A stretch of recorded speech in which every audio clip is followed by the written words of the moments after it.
Halo semuanya, kembali lagi bersama kami Spoiler. Nah, channel yang membahas alur film dari awal sampai akhir lengkap dengan spoilernya. Di video kali ini kita akan mengupas sebuah film aksi brutal Indonesia yang berjudul Headshot 2016. Sebuah film yang menampilkan pertarungan sadis, identitas yang hilang, dan masa lalu kelam yang tidak bisa ditinggalkan. Film ini mengikuti seorang pria misterius yang terbangun tanpa ingatan di sebuah rumah sakit, namun tubuhnya menyimpan insting membunuh yang mematikan. Sedikit demi sedikit, potongan ingatan yang muncul, dan setiap ingatan itu selalu diiringi dengan darah. Nah, video ini akan membahas alur cerita lengkap Headshot. Jika kamu belum menonton dan tidak ingin ceritanya terbongkar, sekarang adalah waktu yang tepat untuk berhenti. Tapi kalau kamu siap, mari kita masuk ke dunia gelap penuh kekerasan dan mengungkap siapa sebenarnya pria tanpa ingatan ini, serta mengapa semua orang ingin dia mati. Let's begin.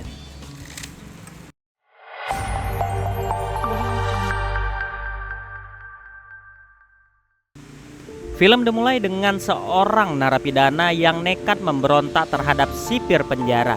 Ia berhasil merebut pistol setelah membunuh salah satu sipir yang ada di depannya. Aksi tembak-menembak pun tak terhindarkan. Beberapa tahanan dan sipir tewas dalam baku tembak itu. Hingga akhirnya si tahanan juga harus tumbang dalam duel senjata 1 lawan 1. Alasan dibalik pemberontakan ini ternyata cukup mengejutkan. Semua itu dilakukan hanya untuk membebaskan seorang tahanan mafia yang bernama Mr. Lee. Sosok ketua mafia dari jaringan para pembunuh sadis. Dengan dingin, Lee langsung menembak mati komandan polisi, lalu membebaskan para tahanan lain dan membekali mereka dengan senjata.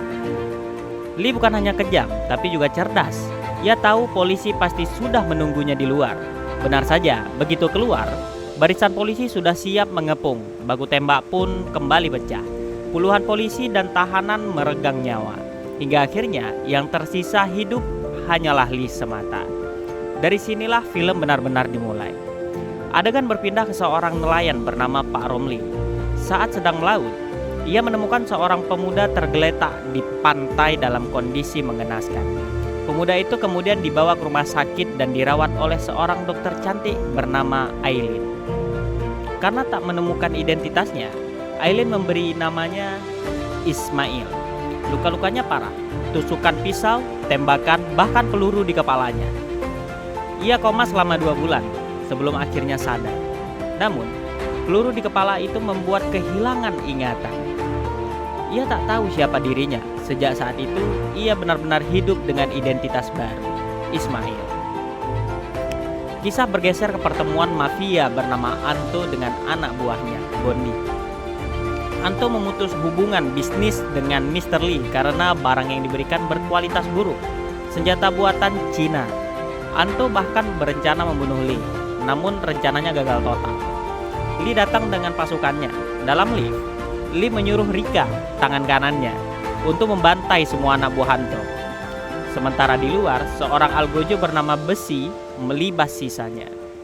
Semua anak buah Anto tewas. Anto sendiri dibunuh Lee. Yang tersisa hanya Bondi.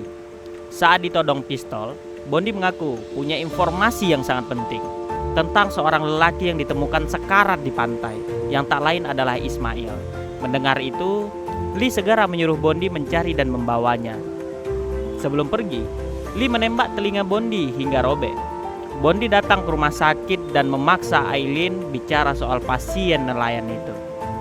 Aileen gugup, tapi tetap mencoba menutupinya. Saat ia terpojok, Ismail datang. Bondi menghantam kepala Ismail dengan botol, memicu kemarahan Ismail yang hampir saja membunuhnya. Malam harinya, Aileen mengajak Ismail ke Jakarta untuk mengeluarkan peluru di kepalanya. Namun Ismail menolak. Ia ingin lebih dulu mencari tahu siapa dirinya. Keesokan harinya, Ismail hanya mengantar Aileen ke terminal. Tapi di perjalanan, bus yang ditumpangi Aileen dihentikan oleh Bondi bersama 2 orang anak buah Lee, Tano dan Tejo. Mereka menembaki para penumpang dengan brutal karena yakin Ismail ada di sana. Ternyata salah satu dari mereka menyebut nama asli Ismail, Abdi.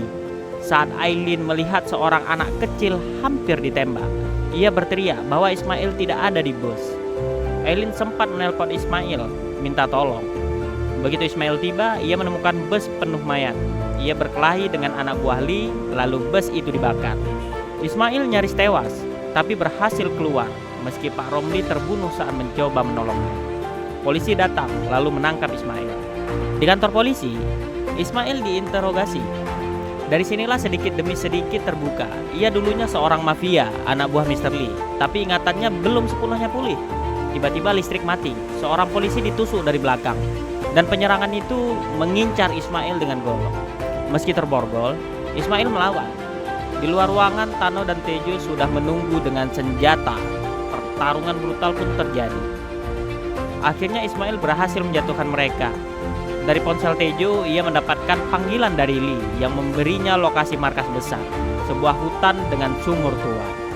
Di sanalah ingatan Ismail kembali. Ia teringat masa kecilnya bersama anak-anak yang lain. Ia dibesarkan di sumur tua itu. Mereka dibiarkan kelaparan, dipaksa saling bunuh hanya demi sebotol minuman. Yang bertahan hidup akan dijadikan anak angkat Mr. Lee, robot pembunuh setia. Dari situlah lahir 5 pentolan: Lee, Ismail, Rika, Tano, dan Besi. Mereka sudah seperti saudara, hingga akhirnya Ismail berkhianat dan keluar dari dunia mafia. Di hutan, Ismail bertemu sahabat lamanya, Besi. Pertarungan yang sengit tak terhindarkan. Awalnya Ismail hampir kalah, tapi akhirnya berhasil mengalahkan Besi yang tewas di pesisir pantai. Lalu giliran Rika yang menghadangnya. Sebenarnya Ismail enggan melawannya karena dulu mereka sangat dekat. Tapi Rika memaksa dalam duel yang penuh emosi. Rika dengan mata tertutup menembaki Ismail. Tak ada satupun peluru yang mengenai Ismail. Namun karena refleks membela diri, secara tak sengaja pisau Ismail menancap ke perut Rika. Ia tewas di pangkuan Ismail. Dengan penuh luka batin, Ismail mendatangi markas Mr. Lee. Sementara itu, Aileen dikejar anak buah Lee dan nyaris diperkosa. Tapi ia berhasil membunuh penyerangnya. Ismail datang tepat waktu dan menembak habis anak buah Lee. Aileen sempat marah setelah tahu jati diri Ismail, tapi akhirnya memaafkannya karena ia sudah bertaubat. Namun Mr. Lee muncul, duel final pun terjadi. Pertarungan sengit itu membuat Ismail hampir kalah. Tapi saat Lee mulai terdesak, ia kabur. Meski begitu, semua pasukan mafia akhirnya mati di tangan Ismail. Ismail pun jatuh koma lagi. Di akhir cerita, Aileen menunggu di sisinya. Ketika akhirnya Ismail membuka mata, ia berpesan satu hal: jangan ubah namaku, biarkan aku tetap bernama Ismail. Dan itulah alur lengkap film Headshot 2016. Sebuah kisah tentang identitas yang hilang, masa lalu yang kejam, dan kenyataan bahwa tidak semua orang pantas diberi kesempatan kedua. Film ini menunjukkan bahwa melarikan diri dari masa lalu hampir mustahil, karena seberapa jauh pun kita pergi, dosa lama akan selalu menemukan jalannya kembali. Pertanyaannya sekarang, apakah sang tokoh utama benar-benar bebas di akhir cerita, atau dia hanya berhasil bertahan untuk menjalani neraka yang sama dalam wujud yang berbeda? Tulis pendapat kalian di kolom komentar. Menurut kalian, apakah dia layak mendapatkan kehidupan baru, atau justru menerima hukuman atas apa yang pernah dia lakukan? Jangan lupa tekan like, subscribe, dan aktifkan lonceng notifikasi. Karena di Spoilup, kita membedah film-film gelap, brutal, dan penuh makna yang tersembunyi.